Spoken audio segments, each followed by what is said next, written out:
Sean Woodland, Rory McKernan, and Tommy Marquez here in the CrossFit Update studios, previewing week 2 of the 2018 Reebok CrossFit Games Regionals. And in the Central Regional, this has been around for a while. No changes this year in 2018 to the structure or to the amount of qualifiers who will be going to the CrossFit Games. It is made up of the Central East and the North Central, and they will send 5 men, women, and teams to the CrossFit Games. And traditionally, this has been a regional that is one of the most competitive in the world. And even though there is, again, a clear favorite on the men's side here, we are in for a good fight in Nashville. All the way back since we've had regional competition, there's been a mystique and an aura around the Central East region when we had Graham Holmberg versus Rich Froning. We had Dan Bailey and Rich battling it out there, the Panchicks. It's always been fun to watch. It's always been highly competitive. Yeah, and now I think on the women's side of things, you take a look at in my opinion, USA's best hopes to hopefully break down this kind of international barrier that's been placed at the top of the women's leaderboard in Chrissie, Armel, and Brooke Wells. So first look at how they are with a little bit of higher level programming this year. And for those of you who were disappointed that you did not get a lot of Marvel Avengers references last week, you're about to get them right here. Mat Fraser is in the Central Regional. I picture him showing up like Thanos. He has his Infinity Gauntlet. He has himself some stones in there. And he's saying to everybody else, dread it, run from it.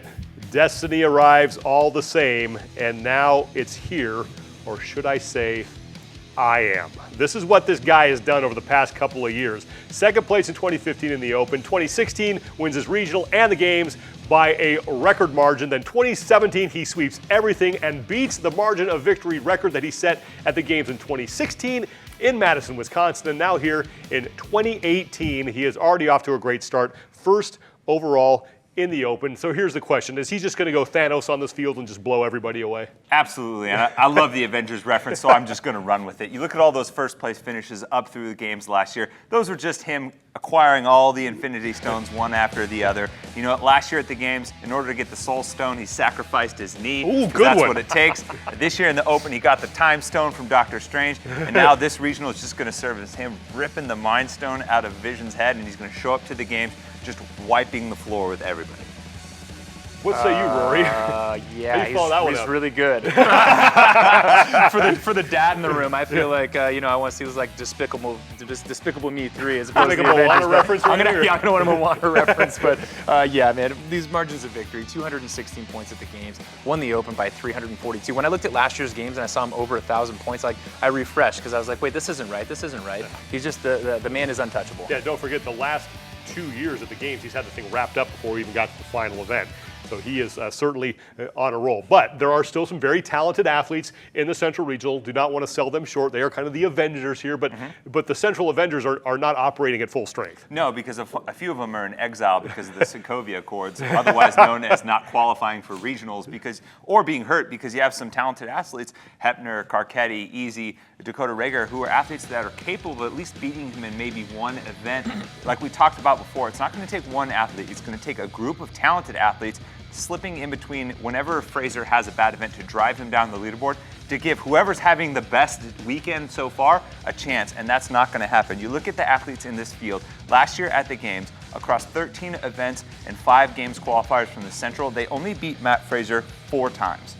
He cut that in half for 6 events here. That means there's the potential for athletes to beat him on 2 occasions in these events going on average at this regionals. That's just zero leeway for anyone to hop ahead of him. Yeah, and what I'd like to say that maybe some of the smaller names or the dark horses that we haven't really talked about might come through and set one of those event records and maybe surpass Matt as these athletes would. Over the last week, we saw the event records were coming from the big names. They were coming from people with experience at the regional level. So hard to believe that's what's going to happen. Rich Froning used to be the guy who pretty much ran this regional. He is now as part of the team competition. And remember last year, his team finished second at the CrossFit Games. That did not sit well with Rich. So plenty of motivation here heading into 2018. And then last week, Don't Stop says, we are going to win the CrossFit Games. Print it, put it down, we're going to win. With that being said, do you think CrossFit Mayhem makes a bigger statement than Don't Stop did last week? I think at the very least, they're going to make as big of a statement with how well they perform in this particular occasion. They've already won the games twice. They've showcased what it takes to be at the very top. I don't think this 4-person format is going to hurt them at all because they've actually upgraded by adding an individual games qualifier and Tasia Persevich to their team now. The little things where we saw Don't Stop break down in week 1, communication, timing, with Rich Froning at the helm, That will not happen. They are a much better team, in my opinion, at this stage of the game than Don't Stop, just because of what they've done before and what they've proven out on the competition. Well, and add to the fact that they basically live together. I mean, they're always with one another. They're training all the time, which I'm sure Don't Stop does as well. But these guys are a close-knit unit from years of competition, and it's going to be hard to beat them. Just remember, at this point in competition, it's not apples to apples. It's all just kind of a thought experiment. Totally. Finally, on the women's side, the United States, a woman from the United States, has not won the CrossFit Games since 2010, and no American female has stood on the podium since 2014. In the Central Regional, there are 2 women who are looking to end at least one of those streaks. We have Chrissie, Armel, and Brooke Wells. What do you expect to see from them this weekend? Big things from both of them, but I've got my eyes on Brooke in particular. When we announced the events and we saw event number 2, I said that it had Brooke Wells' name all over it. She's got fantastic pressing power. She's got all-star potential on these things. Even though she didn't have her best year last year at the CrossFit Games, she did have her best worldwide open finish, and now she's a college graduate. Just keep that in mind. All these years that we've been seeing Brooke knock it out of the park, she's also been at college simultaneously, which is hard for me to wrap my mind around, but she's going to be a force to be reckoned with now that she can just focus solely on fitness. And the other half of that equation, Chrissie Armel, I'm stoked to see her get her weekend off on a great start, particularly because of that 333 event. This is right up her alley. I mean, this is a watermelon waist high at 70 miles per hour for her to knock out of the park. You look at what she did at the Run, Swim, Run event last year, which she was in that duel with Tia Khartoumi, which that flip-flop right there decided the games points-wise overall. I think she has a chance to come out and set an event record in this first event, make a statement that she's coming back stronger this year, and this regional is hers to lose. Let's go back over to Kayla Banfield for another look at the social media coming out of the Central Regional. Kayla? Thanks, Sean. And this desk is about more than just social media. We'll also be taking a look at what's happening inside the venues too. Now, affiliate owners, this one is for you. At each region, we have an affiliate lounge that is exclusive for affiliate owners. There, you'll be able to watch the events, get something to eat and drink, and also meet up with fellow affiliate owners.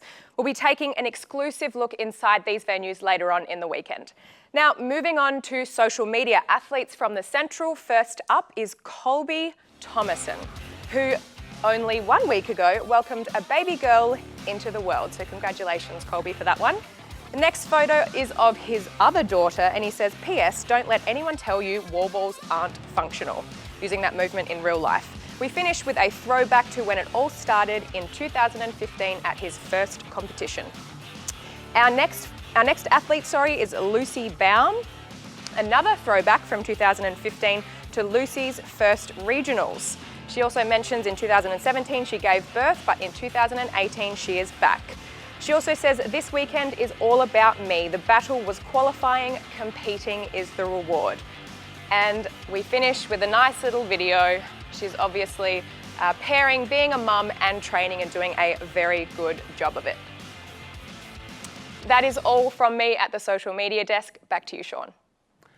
Thank you, Kayla. And yeah, definitely take advantage of that affiliate owners lounge there at the regional competitions. That's going to be a lot of fun.